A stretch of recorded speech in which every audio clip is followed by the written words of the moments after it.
Genius, troll, visionary, villain. You know, he's the richest person in the world, a man who has completely revolutionized the electric car, he's privatized space travel, and he even bought the global town square just so he could rewrite all the rules. So let's try to unpack the man behind the myth. To really get a handle on Elon Musk, you have to understand that there are basically two different versions of him that the world sees. Is he a real-life Tony Stark, building a better future for all of us? Or is he this chaotic oligarch with way, way too much power? The thing is, no matter which side you land on, we're all living in a world that he is actively shaping, right now. And this quote, this right here is the key to everything. This single idea has driven him from his absolute earliest days. See, he doesn't just want to predict what's coming next. He is completely determined to be the one who actually builds it. So where does a drive like that even come from? Well, to answer that, we have to go all the way back to the beginning, back to his childhood in South Africa, and the journey that took him from this kid who loved science fiction to becoming one of the most powerful people in Silicon Valley. So, he was born in Pretoria, South Africa, and Musk's childhood, it really wasn't easy. He was a bookish kid, got bullied pretty severely, and he basically escaped into computers.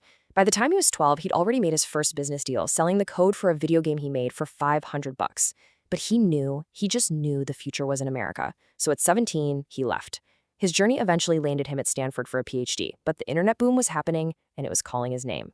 He dropped out after just 2 days to get in on the action.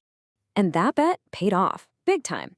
His first company was Zip2, which was kind of like an online city guide. He famously slept in the office and showered at the YMCA just to get it off the ground. 4 years later, Compaq bought it, and Elon Musk, who was still in his 20s, walked away with $22 million. I mean, for most people, that's it, right? That's the end of the story. But Musk, he bet it all on his next idea, an online bank called X.com, which, after a merger, would become PayPal. Then, in 2002, eBay bought PayPal, and his cut was a staggering $180 million. He was only 31 years old. So now he has buy your own island and retire forever money. But he did something else entirely.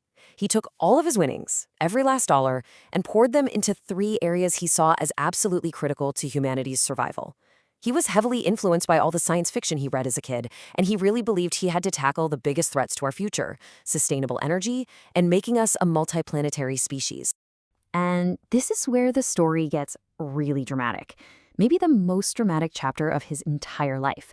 This was the moment where he risked every single dollar he had on 2 ventures that, well, everyone told him were completely and utterly impossible. It was all or nothing. He founded SpaceX with the frankly insane goal of making humanity a multi-planetary species. The entire aerospace industry literally laughed at him. And at the same time, he invested everything he had left into a tiny startup called Tesla Motors, with the equally crazy goal of killing the internal combustion engine. But by 2008, it was all falling apart. I mean, the global economy completely crashed. SpaceX's first 3 rocket launches had all ended in spectacular explosions. Tesla was burning through cash like crazy and was right on the verge of bankruptcy. And Musk himself, he was personally broke, borrowing money from his friends just to pay rent. So he was facing this impossible choice. He had just enough money left to save one of the companies, but definitely not both. So what does he do? Does he let one die to save the other? Or does he split what's left of his cash and almost certainly watch them both fail? He decided to risk it all. He split the money. And then the impossible happened. In late 2008, on its 4th and very final attempt, a SpaceX rocket successfully reached orbit. It was a historic moment. And almost immediately, NASA was on the phone, offering a $1 billion contract to resupply the space station. That contract, along with some last-minute funding for Tesla, saved everything. After surviving that near-total collapse, Musk entered what you can only really describe as a golden decade. He went from the absolute brink of failure to building a global empire that was pretty much unprecedented. The sheer scale of his ambition just exploded. You had Tesla, which released the Model S and finally forced the entire auto industry to take electric cars seriously. SpaceX mastered landing and reusing its rockets, which just fundamentally changed the cost of space travel. And on top of all that, he started companies to merge brains with computers, dig tunnels under cities, and even co-founded the AI lab OpenAI. He wasn't just a CEO anymore, he became a full-blown pop culture icon. He was hosting Saturday Night Live, going on podcasts, using his huge platform to move markets with a single tweet, which is how he earned the nickname the Doge Father. But as his fame grew, his behavior started getting more erratic and unpredictable. And that leads us to his most controversial and, you could argue, his most impactful move yet. In 2022, he decided to buy the entire global conversation. He bought Twitter for $44 billion. It's a number that's so large it's almost hard to comprehend, and it signaled a dramatic new chapter, not just for him, but really for how the world communicates. Now check this out. One of his very first moves, he walked in the door and immediately fired roughly 80% of the staff. Just gone. All the critics were certain the platform was going to collapse, advertisers panicked and fled, but Musk just doubled down. His justification for all this chaos was this one phrase: free speech absolutist. He claimed his whole goal was to restore free speech to the platform, and so he started reinstating thousands of accounts that had previously been banned, while totally overhauling the company's content moderation policies. And this absolutist stance also marked a massive political transformation.